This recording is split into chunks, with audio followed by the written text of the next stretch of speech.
श्री राम समर्थ भाग क्रमांक 49 श्रीराम. रघुगणाला तर त्यांनी उपदेश केला. रघुगणाला समजून चुकलंच होतं की हा कोणीतरी महान पुरुष आहे आणि त्यांनी त्याचे पाय पकडले होते. त्यांनी अर्थात त्याला भरपूर उपदेश तर केलाच आणि त्या उपदेशामध्ये तो जो म्हणाला त्यात त्यांनी आणखीन एक गोष्ट ही सांगितली की बाबा रे, की जरी तुझ्यावर कधी कुठलं संकट आले तरी सुद्धा तू आनंदाने भोगत जा. तो आपलं प्रारब्ध आहे आणि ते प्रारब्ध भोगूनच संपवायचं असतं. तसं मी पालखी वाहिली, माझा प्रारब्धाचा भोग शिल्लक होता म्हणून मी आनंदाने घेतली. आणि तूही हे लक्षात ठेव की आपल्या प्रारब्धाचे भोग प्रत्येकाला असतात, ते भोगायचे आहेत, ते तुम्ही टाळू शकत नाही. कधीही टाळू नका.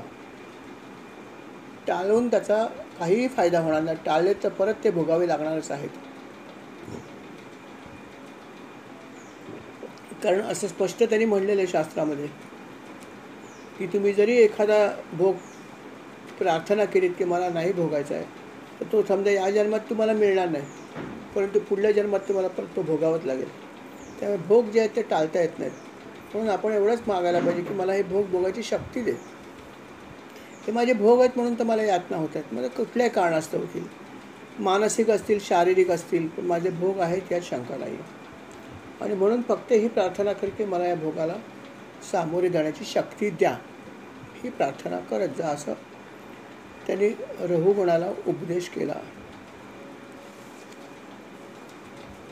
अशा प्रकारे त्याने उपदेश करत असताना त्यांनी त्याला हेही सांगितलं की मी कोण होतं, याचं पण त्याने खरं रूप प्रगट केलं.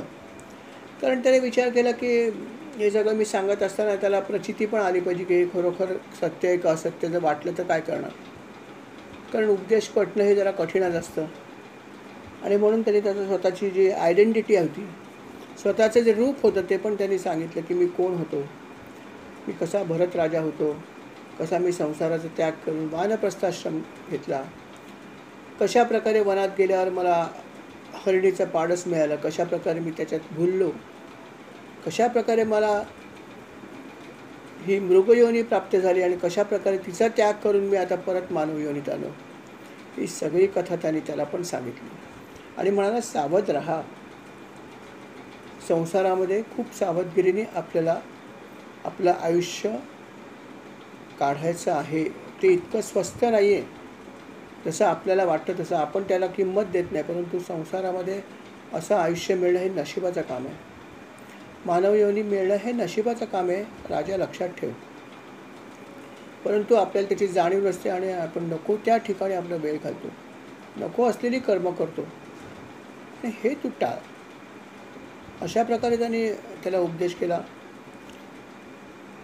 राजाला तो उपदेश करत होता आणि राजा त्याला अनेक प्रश्न आणखीन पण विचारत होतात. राजाचे मनात सुद्धा अनेक शंका होत्या. त्याने बरेच प्रश्न त्याला पुढे सुद्धा विचारले. विचार केला की असा मला कोण मिळणार आहे, अशा प्रकारचा मनुष्य की जो मला सगळी माहिती देऊ शकेल. आणि म्हणून तो त्याला वेगवेगळे प्रश्न विचारत होता. आणि अर्थात त्याच्यावरती या भरत राजाने त्याला अतिशय छान प्रकारे सर्व प्रश्नांची उत्तरं दिली.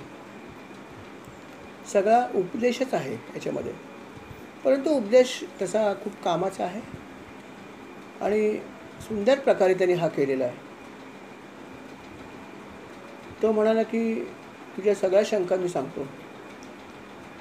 गृहस्थ आश्रम ज्यांच्याकडे आहे त्यांना शंका जास्त असतात, कारण त्याच्याकडे मोह पण जास्त आहे. त्याला विषय त्याच्यासमोर खूप आहेत आणि त्या विषयामध्ये तो अडकल्यामुळे त्याला बऱ्याचशा गोष्टी समजत नाहीत. आणि बऱ्याचशा गोष्टी अशा असतात की जिथे मनुष्य खूप सहजपणे खेचला जातो आणि त्याला समजत पण नाही की आपण कसे अधीन झालो. जसं मी अधीन झालो मृगाच्या, त्या पाडसाच्या प्रेमात मी कधी पडलो हे मला समजलं नाही आणि मला दुर्गती प्राप्त झाली. असं आपल्याला कुठल्या ठिकाणी कुठल्या मोहाचा आपल्याला फासा पडेल या षडविकारांपैकी काही सांगू शकत नाही. म्हणून तुला अतिशय सावध राहायचं आहे. मनुष्याला नेहमी सावध राहायला पाहिजे सतत, की मी काय करतो आहे, चुकीचं करतो आहे का बरोबर करतो आहे, आणि आपला वेळ किती त्यात चालला आहे. याचं भान ठेवायला पाहिजे. काळ, काम आणि वेग असं एक पूर्वी गणित असायचं पूर्वीच्या काळी, आता माहीत नाही काय आहे. तुम्हाला याचं कॉम्बिनेशन जे आहे ते नीट ठेवायला पाहिजे की माझा किती काळ कशामध्ये गेला, किती वेगाने मी काय करतोय, वेग किती असायला पाहिजे होता. कारण काळ किती शिल्लक आहे हे आम्हाला माहीत नाही. वेग आणि काय काम करतो हेच फक्त बघता येतं. म्हणून आपण या प्रत्येक क्षणाचा चांगला वापर केला पाहिजे. चांगला वापर होतोय की नाही याच्याकडे बघितलं पाहिजे. अशा प्रकारे राजाला तो सांगत होता की या प्रत्येक गोष्टीचा तू नीट विचार कर.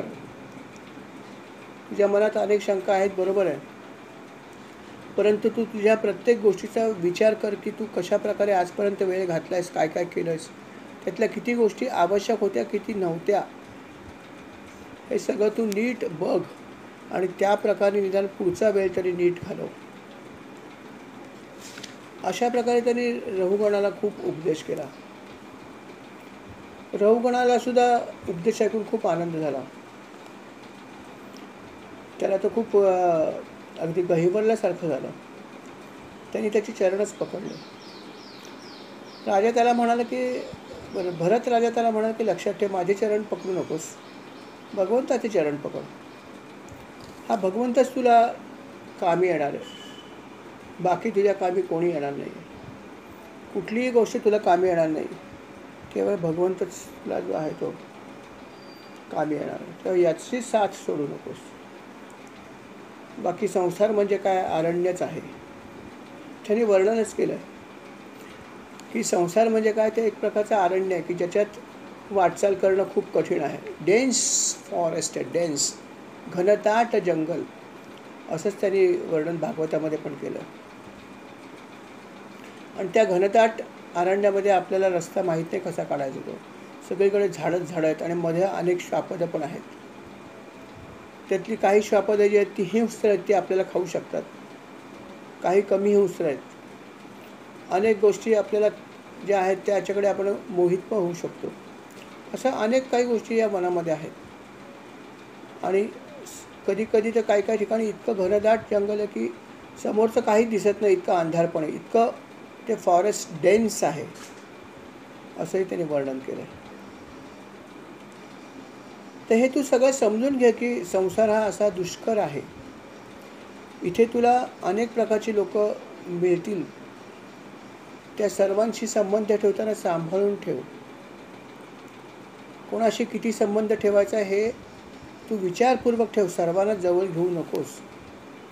नको त्या व्यक्तीशी जास्त संग केला तर अर्थात त्याचं तुला फळ भोगावं लागेल. नको त्या गोष्टींची संगत केल्यामुळे नको त्या सवयी तुला लागू शकतात आणि चुकीच्या गोष्टी केल्यामुळे तुझे जन्मांची संख्या वाढू शकते. अशा अनेक अनेक गोष्टी. राजा तुला काय मी सांगू, किती सांगू, कसं सांगू, मला सांगायला सुद्धा समजत नाही की तुला काय सांगू. हे इतकं मोठं असं हे शास्त्र आहे की त्याला सांगायला वेळ पुरणार नाही.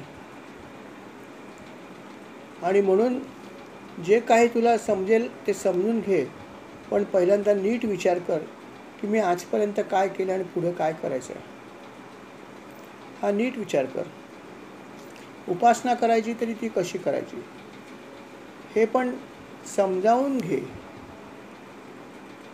कारण ज्या प्रकारची उपासना उपलब्ध असते ज्याच्यामध्ये प्रवृत्ती मार्ग आणि निवृत्ती मार्ग असे दोन भाग आहेत. आणि प्रवृत्ती मार्गाची जो उपासना करतो तो मनुष्य कधी कधी त्याच्यामध्ये अडकू पण शकतो. आणि जे निवृत्त मार्गाची उपासना करतात ते या संसारातून हळूहळू बाहेर येतात उपासना केल्याने. अर्थात हे सगळं फार कमी लोकांना माहीत असतं की असेही उपासनेचे भाग आहेत, प्रवृत्त मार्ग आणि निवृत्त मार्ग. त्यांना म्हणण्याचा अर्थ त्यांचा असा आहे की उपासना करताना सुद्धा अर्थात त्या उपासनेमुळे सुद्धा आपल्या मनामध्ये लालसाच निर्माण होते कधी कधी. आणि मग आपण त्या उपासनेला आपला जरिया करून त्यातून अनेक गोष्टी मिळवायला लागतो. की अमकं व्रत केलं की मला तमक्याची प्राप्ती होते, अमकं केलं की तमक्याची प्राप्ती होते. आणि मग अशा छोट्या छोट्या गोष्टी आपण करत राहतो आणि संसाराला लागणाऱ्या एक एक वस्तू मिळवत राहतो. म्हणजे म्हणताना तुम्हाला असं वाटेल मी अध्यात्मस्थ करतोय. अमकं व्रत केलं मला तमकं मिळालं, तमकं व्रत केलं तमकं मिळालं. सगळं मी हेच तर करतोय, अध्यात्म तर करतोय. पण अध्यात्म करत असताना तू संसारातच जास्त घुसत चाललायस ना. त्याचं काय? कारण आध्यात्मिक गोष्टी केल्यावर तू प्राप्ती कशाची करतोयस? संसाराला लागणाऱ्या सगळ्या गोष्टीचीच प्राप्ती करतोयस ना. आणि मग असं जर करत राहिलास तर ह्या अध्यात्माचा तुला काय फायदा आहे? हा तर प्रवृत्ती मार्गाचा आहे अध्यात्म. त्याला प्रवृत्ती मार्गाचा म्हणलं. आणि निवृत्ती मार्गाचा जो आहे तो अध्यात्म वेगळा आहे. तू यातून बाहेर पडायला पाहिजे अशा प्रकारचा तो अध्यात्म आहे. पण अर्थात हे बऱ्याच वेळा सामान्य लोकांना लक्षात येत नाही. आणि अध्यात्माची व्याख्याच त्यांना माहीत नसते आणि त्यांना माहीत नसल्यामुळे ते फसतात. आणि हाच जरा थोडासा जो भाग आहे तो थोडासा डेंजरस पण आहे. डेंजरस मी एवढ्यासाठी म्हणलं की लोकांना फक्त एवढं माहीत असतं की आपल्याला कुठून तरी देव हा जो काही शब्द आहे याच्याशी निगडीत काहीतरी करायचं. आणि देव या शब्दाशी निगडीत जर आपण करून जर काही मिळवलं तर ते पाप नसतं. बाकी कोणाला फसवू नये, फसवलं तर पाप आहे. कोणाला मारू नये, पाप आहे. कोणाकडे पैसे मागू नये, पाप आहे. हे सगळं त्यांना माहीत असतं. ते म्हणतात आम्ही पाप नाही करणार, अजिबात करणार नाही, आम्ही भक्त आहोत. आणि मग ते काय करतात की अशा काही गोष्टी करतात की ज्यातून मला पटापट फळ मिळेल. अशा अनेक गोष्टी अध्यात्म मार्गामध्ये आहेत की त्या केल्या तर फार लवकर फळ मिळतं. अर्थात फळं जी मिळतात ती सगळी संसारिक मिळतात, लक्षात ठेवा. पण आमके बाबा पैशाची गरज आहे, धनप्राप्तीची मला गरज आहे. अनेक अशा गोष्टी आहेत छोट्या छोट्या, त्या जर तुम्ही केल्यात तर तुम्हाला धनप्राप्ती होऊ शकते. असं काय फार मोठी गोष्ट नाही आहे. किंवा अशा क्षुद्र क्षुद्र ज्या गोष्टी आहेत तर तुम्ही म्हणा धनप्राप्ती क्षुद्र आहे का? क्षुद्र आहेच ना. जो गोल तुमच्यासमोर आहे तो हा नाही आहे की मला पैसे किती कमवायचे किंवा मला मान कुठला मिळा. हा गोल आपला नाही आहे मानव जन्माचा. मानव जन्माचा गोल वेगळा आहे ना. आपलं ध्येय वेगळं आहे, आपलं लक्ष वेगळं आहे. पण ते आपण विसरून जातो आणि अशा छोट्या छोट्या गोष्टीची प्राप्ती कशी होईल याच्याकडे बघत राहतो. आणि मग त्याच्यासाठी आपल्याला वाटतं आम्ही अध्यात्मच करतोय. अधपात हा तिथून आपला होत जातो आणि मग कधी कधी पाय घसरतो. कारण हा जो काय थोडासा असा मार्ग आहे की ज्यातून आपल्याला लवकर लवकर प्राप्ती होते, त्या मार्गामध्येच एक अजून मार्ग आहे आणि तो म्हणजे अर्थात दुसऱ्या प्रकारचा जो मार्ग आहे ज्याला अघोरी मार्ग म्हणतात. तिथे आपण कधी कधी पोचतो, आपल्याला समजत नाही. कारण आपण कधी कधी ऐकतो की एखादा अमक्या अमक्या ठिकाणी माणूस आहे, त्याला अमक्या गोष्टी येतात, तो देवाचं अमकं अमकं करतो, त्या केल्याने संकट दूर होतात, ते केल्याने अमक्याची प्राप्ती होते, तमकं झालं की मग आपण पण ते ऐकतो आणि आपण म्हणतो की बघायला काय हरकत आहे, देवाचंच काहीतरी आहे ना. आणि तिथे गेल्यावर त्या माणसाकडे थोडीफार शक्ती असते, नाही असं नाही. आणि मग तो त्या शक्तीचा वापर करून काही वेगळ्या प्रकारची साधना करत असतो आणि त्यातून तो लोकांना तोडगे देत असतो करून. तो असं असं कर, असं असं हा दोरा बांध, असं असं कर, मी असे असे मंत्र म्हणून मला एवढे पैसे दे, असं कर, तसं बळी दे, अमकं कर. आणि त्यातून त्याला तो फळ मिळवून देत असतो. त्याचाही खूप फायदा होत असतो पैशाचा. पण हा सगळा मार्ग जो आहे हा चुकीचा मार्ग आहे.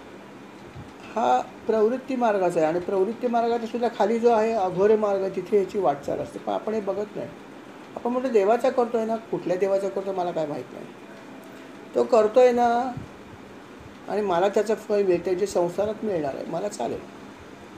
तो काय करतो मला काय माहिती. आणि असे लोक आहेत ना, अशी लोक आहेत. अशा घटना घडलेल्या आहेत. हल्लीच काही अशा घटनासुद्धा घडलेल्या आहेत.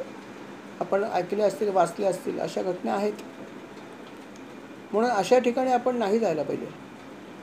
की ही सगळी जी बरीचशी माणसं असतात ती अघोरी मार्गाने उपासना करतात आणि आपल्याला हे सगळं माहीत नसतं. आपल्याला त्याला काहीतरी पैसे देतो, तो मागेल ती वस्तू देतो आणि तो आपल्या काही गोष्टी करून देत असतो आणि त्या होतात. कारण त्या क्षुद्र देवता ज्या असतात, अघोरी देवता असतात, त्यांना काही छोट्या छोट्या गोष्टी दिल्या आणि काही विशिष्ट मंत्र म्हणले तर त्या प्रसन्न होतात. आणि ह्या देवतांची उपासना करून असं स्पष्ट सांगितलं आहे की ह्या अशा प्रकारच्या देवतांची उपासना करून तुम्ही त्यांना जागं करू नये. ते निद्रिस्त असतात, ते निद्रिस्तच ठेवायला पाहिजे. पण अशा देवतांची उपासना करून आपण त्यांना जागृत करतो आणि मग त्याच्या आहारात जातो आपण. म्हणून त्यांनी सांगितलं की अशा प्रकारे आपण करू नका, हे अध्यात्म नाही. आपल्याला आपलं वाटतं की काय मी देवाचंच तर केलं आहे. हां, तो माणूस करतो आहे, काय वाईट आहे? मी त्याला पैसे दिले, त्याला अमकं केलं. नाही नाही, हे सगळं चुकीचं आहे. हा मार्ग तो नाही आहे.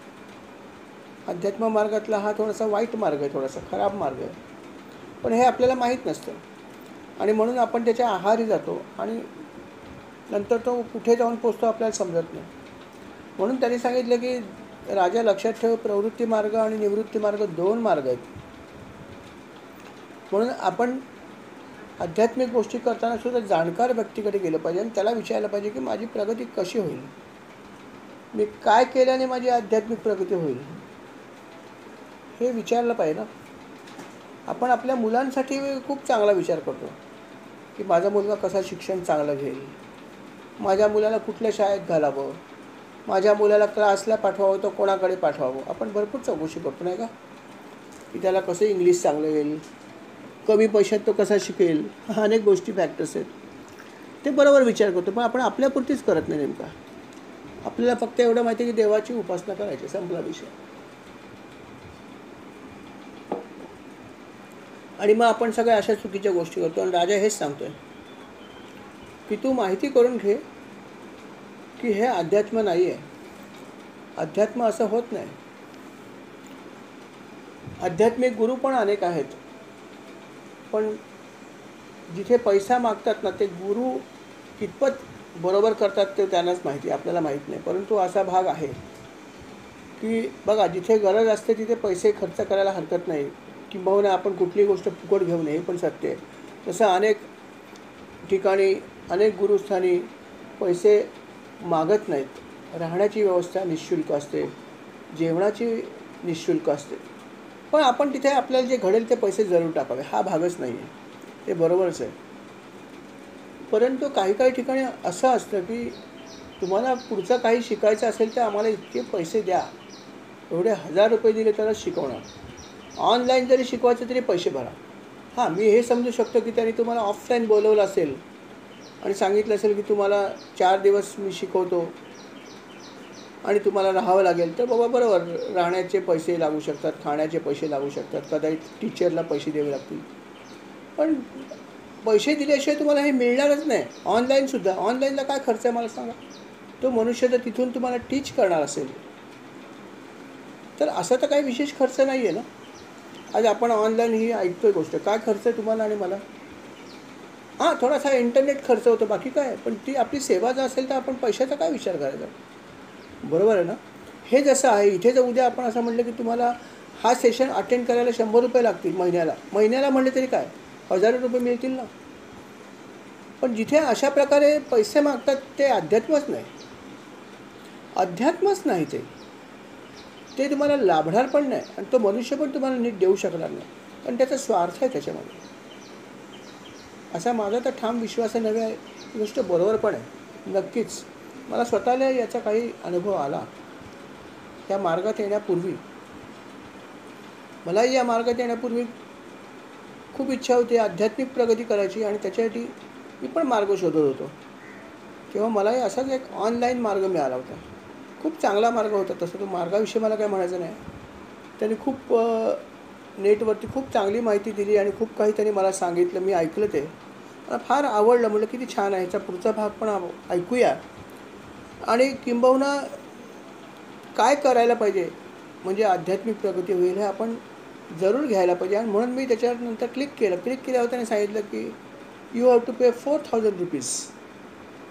खूप जुनी गोष्ट आहे ही, खूप जुनी गोष्ट आहे की इंटरनेटचा वापर पण तेव्हा जास्त होत नसेल, कदाचित 15 तरी वर्ष झाले असतील. आणि मी स्वतः या मार्गामध्ये तसा आलेलो नव्हतो. देवाचा भक्त होतो पण ह्या मार्गात नव्हतो. आणि तेव्हा त्यांनी सांगितलं की तुम्हाला 4000 रुपये पे करायचे, त्याशिवाय तुम्हाला पुढचं काहीच दिसणार नाही.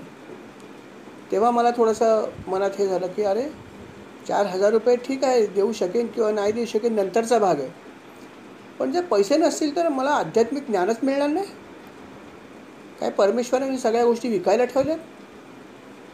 जगामध्ये सगळे गुरु फक्त पैशानेच ज्ञान देतात असं आहे का? असा मला प्रश्न पडला. म्हणून मी त्यावेळेस विचार केला की नाही, इथे मला नाही जायचं पुढे. 4,000चा प्रश्न नाही आहे, बघू काय करायचं. आणि खरोखर मी तिथे गेलो नाही कटाक्षाने. आणि ते किती बरोबर झालं हे नंतरच समजलं ना. परंतु खरोखर जिथे खरं अध्यात्म आहे तिथे पैशाचा कधीच प्रश्न येत नाही. आपण हा अनुभव घेतला आहे की अनेक क्षेत्रामध्ये जा, तिथे पैसा हा मध्ये येतच नाही कधी. काय तुम्ही या, घ्या, ज्ञान घ्या, सगळं घ्या. तुमची स्वेच्छा असेल तर द्या, नाही तर देऊ नका. हे खरं अध्यात्म आहे. आणि अर्थात तुमची जर खरोखर जर ज्ञान लालसा असेल तर तुम्हाला गुरुही भेटतात आणि तेही तुम्हाला ज्ञान देतात. कुठे पैसे मागतात आपले गुरु? सगळ्या काही गोष्टी ते करतात आपल्यासाठी. मला आठवतं आजही गोंधळामध्ये कितीतरी वेळा कितीतरी शिबिरं आम्ही अटेंड केले. अनुग्रह दिल्यानंतर मला स्वतःला 2 शिबिरं अटेंड करायला मिळाली. नामचिंतन शिबिर आणि अजून एक शिबिर. आणि ते का ठेवावं या संस्थांनी? तर ज्याने अनुग्रह घेतला त्यांना साधना कशी करावी हे समजावं, याच्यासाठी शिबिर ठेवलं. आणि संपूर्ण निःशुल्क. विचार करा, साधकांना पत्र पाठवून त्यांनी सांगितलं की तुम्ही तिथे या. हजारो साधक आहेत. त्यांनी नावं रजिस्टर केली त्या शेकडो साधकांना. त्या सर्वांना त्यांनी इन्व्हिटेशन दिलं आणि त्यांची नावं रजिस्टर केली. आणि त्या सर्व लोकांना राहण्याची सोय निःशुल्क, त्यांच्या जेवणाची सोय निःशुल्क, त्यांना व्याख्यान देण्याची सोय निःशुल्क, त्यांना अनेक प्रकारचे व्हिडिओज दाखवले त्या शिबिरामध्ये. त्यांनी दररोज जवळजवळ 4 ते 5 तास आम्ही प्रवचनाचे व्हिडिओज ऐकलेत. आणि अनेक प्रकारची साधना ते करायला सांगायचे, अनेक प्रकारचा उपदेश केला. आणि जी लोक या ठिकाणी कोर्ससाठी आली होती त्या सर्वांची राहण्याची सोय वेगळी आणि निःशुल्क होती. आणि तिथे गोंधळामध्ये येणारे नेहमीचे साधक वेगळे. त्यांचा राबता भक्तांचा चालूच आहे की तिथे हजारो लोक येतात, पण शिवाय ही सोय वेगळी संस्थांनी केली. काय गरज आहे? कारण त्यांचं म्हणणं असं होतं की ज्ञान हे तुम्ही घ्या, पैशाची गरज नाही. पैसा द्या किंवा नका देऊ, तो तुमचा भाग आहे. आम्ही तुम्हाला पुढे घेऊन जाणार आहोत. महाराजांनी तुम्हाला अनुग्रह दिला आहे, पण अनुग्रह घेतल्यावर साधना कशी करायची हे तुम्हाला कसं समजणार? त्याच्यासाठी त्यांनी नाम चिंतन शिबिर ठेवलेलं आणि निःशुल्क ठेवलेलं. विचार करा. शेवटच्या दिवशी यज्ञ केला. सर्व साधकांना हजारो शेकडो मोतीचूर लाडू दिले शेवटी प्रसाद म्हणून. कोण करणार आहे असं सगळं? कुठलं संस्थान आपणहून साधकांसाठी हजारो रुपये बोलवून खर्च करणार आहे? किती संस्थानं अशी असतील नक्कीच, आहेतच. पण तीच खरी आध्यात्मिक केंद्र आहेत, जिथे पहिले पैसे भरा आणि मग ज्ञान घ्या असं मिळणारी केंद्र ही कितपत आध्यात्मिक आहे आणि त्यांचं ज्ञान आपल्याला खरोखर कितपत उपयोगी पडते याच्याविषयी माझ्या मनात तर शंका आहे, नक्कीच आहे. आणि म्हणून अशा ठिकाणी आपण सावध राहा. अध्यात्म हे विकाऊ नाही, हे नक्की. आणि राजाला पण हा उपदेश करताना तेच सांगतो की राजा तू हे नीट समजावून घे की प्रवृत्ती मार्ग जो आहे तो वेगळा आहे आणि निवृत्ती मार्ग वेगळा आहे. त्या निवृत्ती मार्गाशी संलग्न अध्यात्म जे आहे ते तू समजून घे आणि ते कर. हे अशा प्रकारे त्यांनी राजाला खूप सुंदर असा उपदेश तो करत होता. राजा अतिशय मन लावून तो उपदेश ऐकत होता. म्हणाला की किती असा मला उपदेश कोण करणार, किंवा आजपर्यंत मला कोणीच केलं नाही. कारण राजासुद्धा हेच मानायचं की मी माझं सगळं चांगलंच करतो आहे, माझं राज्य आहे, माझं कर्तृत्व आहे म्हणून मी राजा बनलो आहे आणि माझं लोकांना हुकूम देणं, लोकांना आज्ञा करणं ही मी खूप चांगली गोष्ट करतो आहे. माझं कर्तृत्व खूप आहे, त्याला गर्व पण होता त्या गोष्टीचा. आणि हे सगळं तो गर्वाने करत होता आणि म्हणून तो त्याला बऱ्याच गोष्टी समजल्या नाही. परंतु जेव्हा त्याची ही वेळ आली तेव्हा त्याला खरा उपदेश काय तो समजला. आणि मग त्याला समजलं की खरं अध्यात्म कसं असतं, खरं अध्यात्म काय आहे याची कल्पना भरत राजाकडून त्याला मिळाली किंबहुना मिळायला सुरुवात झाली. त्यांनी असं स्पष्टपणे भागवतामध्ये म्हणलं आहे की अनेक लोक जे आहेत हे अशा प्रकारच्या मार्गामध्ये जातात जिथे जायला नाही पाहिजे. परंतु आपण जर नीट माहिती घेतली तर आपल्याला असं व्हायची काही गरज नाही आहे. कर्मकांड जास्त केले की आपण असं या मार्गात जाऊ शकतो. कर्मकांडाचे जास्त मागे जाऊ नका असं त्यांचं स्पष्ट म्हणणं आहे. थोडीफार कर्मकांड करा, असं काही नाही, करू नका असं ते म्हणत नाहीत, पण खूप जास्त करू नका. पण खूप जास्त कर्मकांड करणं म्हणजे त्यातून फक्त फळ मिळण्याचीच तुमच्यामध्ये आसक्ती निर्माण होते. आणि म्हणून या गोष्टीपासून थोडंसं लांब राहा. आपला जो मार्ग आहे तो अर्थात निवृत्ती मार्ग आहे. भक्ती मार्ग हा निवृत्ती मार्गच आहे की तिथून तुम्ही त्यातून बाहेर येता. किंबहुना संसारातून बाहेर पडण्याचा सगळ्यात चांगला मार्ग म्हणजे आपला भक्ती मार्ग आहे की ज्याच्यामध्ये तुम्ही या संसार करताना सुद्धा त्याची तुम्हाला आसक्ती राहत नाही. कारण आपण जे साधन आपल्याला दिलं आहे त्या साधनामुळे हे घडू शकतं. आणि म्हणून ते साधन आपण सोडता कामा नये. त्या साधनाला पकडून जर आपण राहिलो तर नक्कीच आपण हळूहळू या निवृत्ती मार्गातून पुढे जायला लागतो. जे जात नाहीत ते प्रवृत्ती मार्गात अडकतात आणि त्या प्रवृत्ती मार्गातून अनेक चुकीच्या गोष्टी करतात आणि अजून पुढल्या अनेक जन्माची बेगमी करतात. अनेक पुढले जन्म कसे होतील याची ती तजवीज करून ठेवतात. त्यांना हे लक्षात येत नाही की माझी अशी कर्म जी आहेत ती मी स्वतःच इतर जन्म आणखीन कसे होतील याची तरतूद करतोय हे त्याला लक्षातच येत नाही. आणि म्हणून राजा म्हणतो की नीट माहिती न घेता या गोष्टी करणं चुकीचं आहे. म्हणून ते हे नीट समजावून घे. अशा प्रकारे खूप सुंदर असा उपदेश जो आहे तो हा जो भरत आहे त्यांनी केला आणि अर्थात त्याचा उपदेश राजाला खूप भावला. राजा म्हणाला माझं खरंच खूप माझं नशीब, माझं कुठलं पुण्य होतं मला आठवत नाही, नक्कीच काहीतरी पुण्य होतं म्हणून तुमची माझी भेट झाली आणि म्हणून तुम्ही मला भेटलात. अर्थात अशा गोष्टी आहेतच की ज्या काही आपल्याला गोष्टी अशा प्रकारे मिळतात कधीकधी त्या आपलं नशीब असतं म्हणून मिळतात. पण त्या नशिबाला वापर करून पुढे जायचं काम माझं स्वतःचं आहे.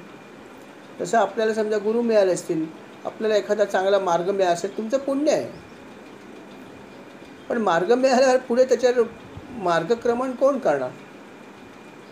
ती तुम्हालाच करायची. आणि ती करत असताना तुम्हाला सतत बघायला पाहिजे की माझं मार्गक्रम बरोबर चाललं आहे की नाही. तर कोण बघणार? गुरु मिळाले म्हणजे काय दी एंड नाही झालेला आहे, साधना तर सुरूच आहे आपली. मग त्यावेळेस आपण नीट विचार केला पाहिजे की माझं साधन मी बरोबर करतो आहे का की करते आहे का, हे कोण बघणार? हे बघायला पाहिजे. आणि जर आपण बघितलं तरच पुढे जाऊ, नाही तर असेच आपण मुंगीच्या पावलाने जर प्रगती केली तर कसं चालेल? नाही चालणार. म्हणून त्याचं आपण वेळोवेळी जे आहे ते पुनर्लोकन केलं पाहिजे की बाबा काय करतोय मी, बरोबर करतोय की नाही. अशा प्रकारे साधना केली तर चालेल का? त्याच्यासाठी इतर साधकांना विचारा, जे आपल्यासारखे साधना करता आहेत अशा साधकांना विचारा की तुम्ही कशा प्रकारची साधना कर. कोण सांगणार नाही अर्थात, पण जर त्याला असं खात्री पटली की नाही हा खरंच साधना मार्गात पुढे चालला आहे तर तो तुमच्याशी स्वतःहून चर्चा करायला येईल. तुम्हाला तुमच्याशी बोलायचं आहे, मी असं असं करतो, तुम्ही काय करता सांगा, असं तो साधक तुमच्याकडे येईल स्वतःच. पण अशी तुमच्यामध्ये पण इच्छा असेल तरच तो तुमच्याकडे येईल, हे लक्षात ठेवा. शेवटी असं म्हणलं त्यानं की समानशीलेषु सख्यम. साधना मार्गात जरी असलं तरी साधना करताना ज्या माणसाची जेवढी इच्छा आहे त्या प्रकारचीच त्याची त्या साधकाशी दोस्ती होते. आणि मग ते साधक नक्कीच एकमेकाशी चांगल्या प्रकारचं कोऑर्डिनेशन ठेवून साधना करत राहतात. आणि मग एकमेकाशी त्यांची कम्युनिकेशन चालू असतं की बाबा काय तुला अनुभव आले, तू काय साधना केली आहेस, कशी करतो आहेस, मला असे अनुभव आले. एरवी ह्याचं डिस्कशन करायचं नाही आहे, नक्कीच पब्लिकमध्ये डिस्कशन करण्याचा हा भाग नाहीच आहे. परंतु तुम्ही एक साधक म्हणून दुसऱ्या साधकाशी करू शकता डिस्कशन. जर तुम्हाला वाटलं की तो माझ्यासारखीच साधना करत असेल तर जरूर करायला हरकत नाही. किंबहुना केली तरच तुम्हाला समजेल की साधना कशी करायची. त्याचे काही अनुभव तुम्हाला उपयोगी पडू शकतात, आपले काही अनुभव त्याला उपयोगी पडू शकतात. आणि जेव्हा दोन साधक असे एक प्रकारे भेटतात एकमेकाला किंवा बोलतात तेव्हा त्यांना ही इच्छा असते की तुझे आता सध्या काय, कशाप्रकारे तू करतो आहेस, काय काय केलं आहेस, काय काय तुला अनुभव आले. मी अशा प्रकारे करतो आहे, माझा हा असा आहे दिनक्रम, मी अशा प्रकारे हे करण्याचा प्रयत्न करतो, मला असा अनुभव आला आहे. तो स्वतःहून तुम्हाला सांगेल की तो साधना कशी करतो आहे आणि तुम्ही त्याला हे सांगा मी अशी साधना करतो आहे. पण जो तुमच्यासारखा या मार्गात आल्यावर सुद्धा मुमुक्षू राहणारा पाहिजे. मुमुक्षू अवस्था आपली आपण तसं विचार केला तर क्रॉस केलेली आहे, परंतु साधक बनल्यावर सुद्धा त्यात जर आपण मुमुक्षू राहिलं तर खूप चांगली गोष्ट आहे. ही मुमुक्षू अवस्था परत आली तरी हरकत नाही, साधक बनल्यावर यावी परत. आणि जेव्हा आपण अशा प्रकारे मुमुक्षू अवस्था आपल्यामध्ये येते तेव्हा आपली प्रगती जास्त होते. त्यालाच गुरु पुढे घेऊन जातात. अन्यथा अनुग्रह घेतल्यावर सुद्धा बरेचसे साधक आहेत तिथेच राहतात. मला आठवतं की मला जेव्हा अनुग्रह मिळाला, अनुग्रह मिळताना माझ्याबरोबर अत्यंत आपल्या उपासनेमधले अत्यंत सिनियर असे साधक जे होते की ज्यांनी ती उपासना सुरुवात केली होती, असे जे साधक होते माझ्याबरोबर तेव्हा फॉर्च्युनेटली आले होते. आणि अनुग्रह घेतल्यावर अर्थात त्यांनी माझं अभिनंदन केलं, म्हणाले की तुम्ही नशिबान आहात, तुम्हाला महाराजांनी अनुग्रह दिला. म्हटलं हो नक्कीच, त्यांची कृपा आहे, तुमची मला मदत पण आहे. तोही एक माझा नशिबाचा भाग आहे की तुमच्यासारखे साधक माझ्यासाठी एवढी रजा घेऊन माझ्याबरोबर आले 5-6 दिवस इतक्या लांब जाण्यासाठी. सांगू शकले असते की जा गोंदवल्याला बस आहे किंवा कार घेऊन जा, जे काय असेल ते, पण तुम्ही माझ्यासाठी थोडी रजा घेतलीत आठवडाभर आणि माझ्याबरोबर आलात. माझं पण किती भाग्य आहे, तुमचे उपकार आहेत माझ्यावर. ते म्हणाले ते सगळं ठीक आहे, ती महाराजांची इच्छा होती म्हणून मी आलो, पण हे लक्षात ठेवा अनुग्रह मिळाला म्हणजे सगळं काही झालं नाही. याच्या पुढे सुद्धा तुम्हाला साधना करायची आहे आणि ती कशी करायची आहे हे पण समजावून घ्या. नव्हे ही कशी करून मला पुढे जाईल याचा प्रयत्न तुम्ही केला पाहिजे. जर अन्य नाही केलात तर असे सुद्धा अनेक साधक आहेत की ज्याने अनुग्रह घेतला आहे तरी पण त्यांची काहीच प्रगती झालेली नाही. हेही उदाहरणं आहेत. तेव्हा तुम्ही हे लक्षात ठेवा, अनुग्रह मिळाल्यावर हुरळून जाऊ नका. नक्की तुम्हाला एक चांगला अनुग्रह मिळाला, एका चांगल्या टप्प्यावर पोचला यात शंका नाही आहे, परंतु तुम्हाला लक्षात ठेवा की इथून तुम्हाला खऱ्या अर्थाने तुम्हाला पुढे जायची संधी मिळाली आहे, पण ती संधीचा वापर करणं तुमच्या हातात आहे. जर तुम्ही नाही केलं तर तुम्ही पुढे जाणार नाही, हे लक्षात ठेवा. तरी मला अजून ते वाक्य लक्षात आहे. अक्षरशः मी असा अनुग्रह घेऊन वर आलो, फक्त खाली द्यायचे पूर्वी अनुग्रह समाधीवर, आता वर देतात, पादुका वर आणतात, तेव्हा डायरेक्ट समाधीवर अनुग्रह द्यायचे. आणि हां म्हणजे खालीच पादुका ठेवलेल्या होत्या, पादुकाच होत्या पण त्या तिथे ठेवायच्या आणि तिथे अनुग्रह द्यायचे, पूर्वी द्यायचे. असं तू पण तशाच प्रकारे घेतलास. तर तिथे आम्ही समाधीच्या तिकडे जाऊन आम्हाला अनुग्रह दिलेला आणि मी अनुग्रह घेऊन असा वर आलो आणि तिथे हे साधक माझी वाट बघत होते. आणि मग तरी मला पहिलं हे वाक्य सांगितलं की लक्षात ठेवा कुलकर्णी हे असं असं असं आहे, चांगली गोष्ट घडली आहे पण तुम्हाला अजून खूप वाटचाल करायची आहे. तुम्ही साधना करत राहा, नाही केलात तर आहात तिथेच राहाल. हे वाक्य त्याचं मला आजही खूप स्पष्टपणे आठवतं, खूप स्पष्टपणे आठवतं खरोखर. मग मी त्यांना म्हटलं तुम्हीच मला मार्गदर्शन करा. ते म्हटलं मार्गदर्शन महाराज नक्कीच करतात, फक्त तुमची इच्छा पाहिजे, आपली डिझायर पाहिजे. त्यांचं हे वाक्य खरंच खूप माझ्या हृदयात गेलं अक्षरशः.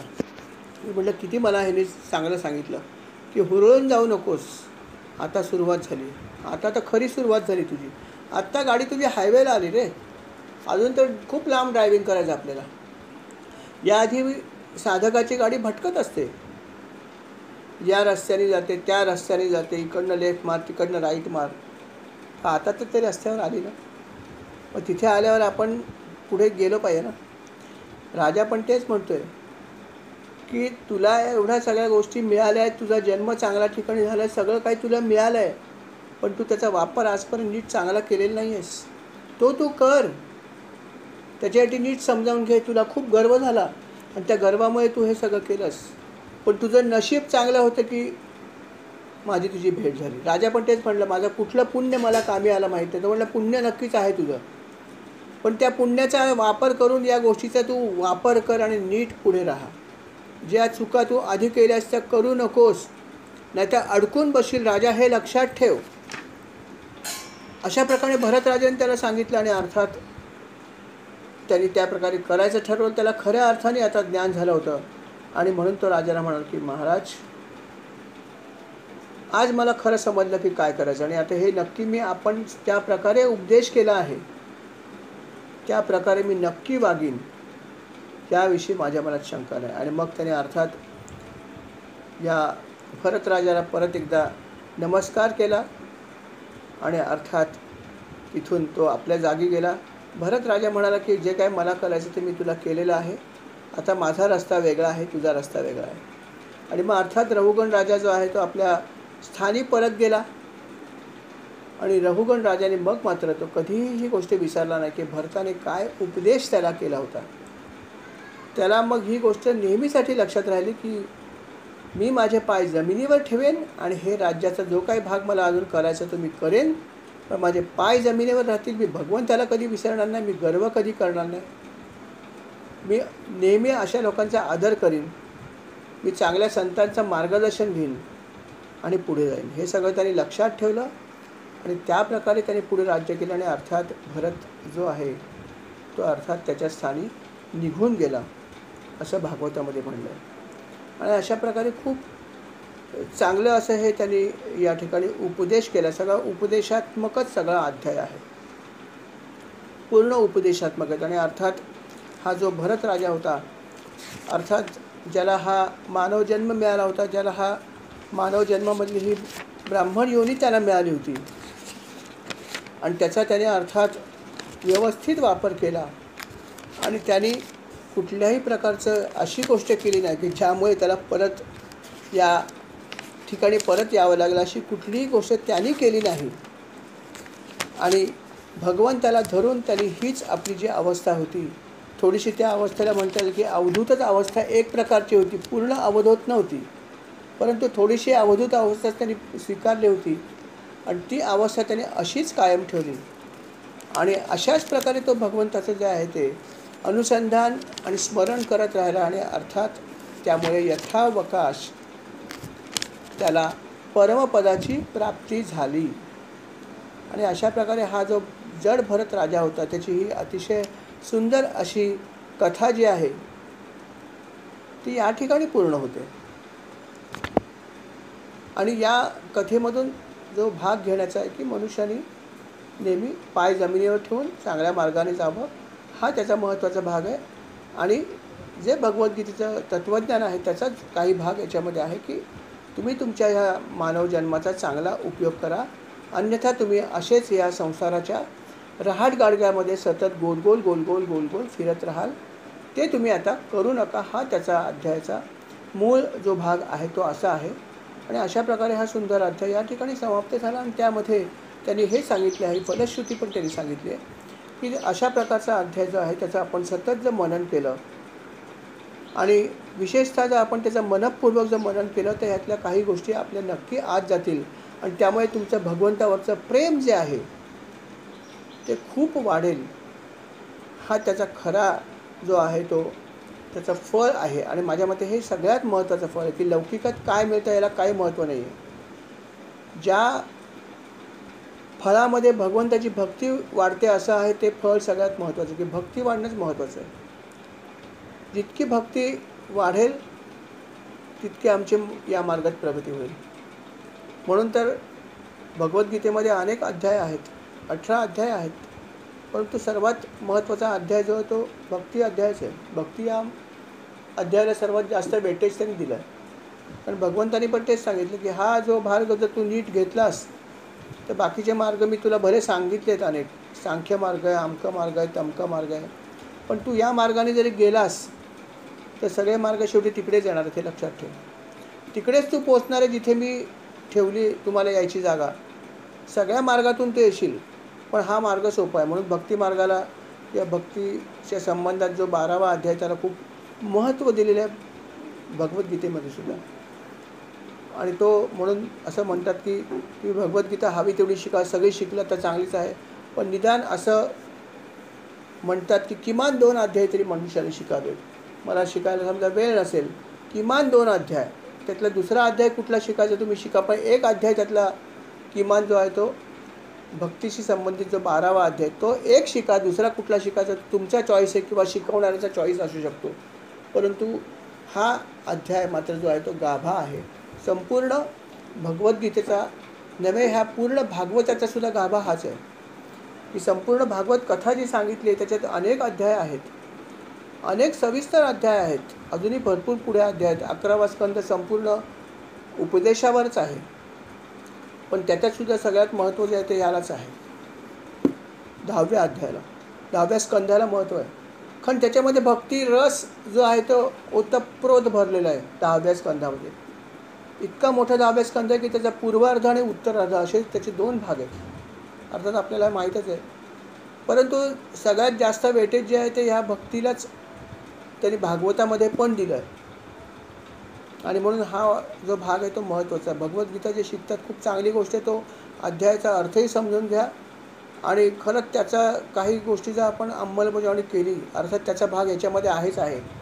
भगवद्गीतेचा अर्थात भरपूर भाग या सगळ्यामध्ये त्यांनी घेतलेलाच आहे भागवतामध्ये. पण ते शिकून जर हे शिकलात तर खूपच चांगली गोष्ट आहे. पण तो अध्याय जरूर शिका असं मी तुम्हाला म्हणेन.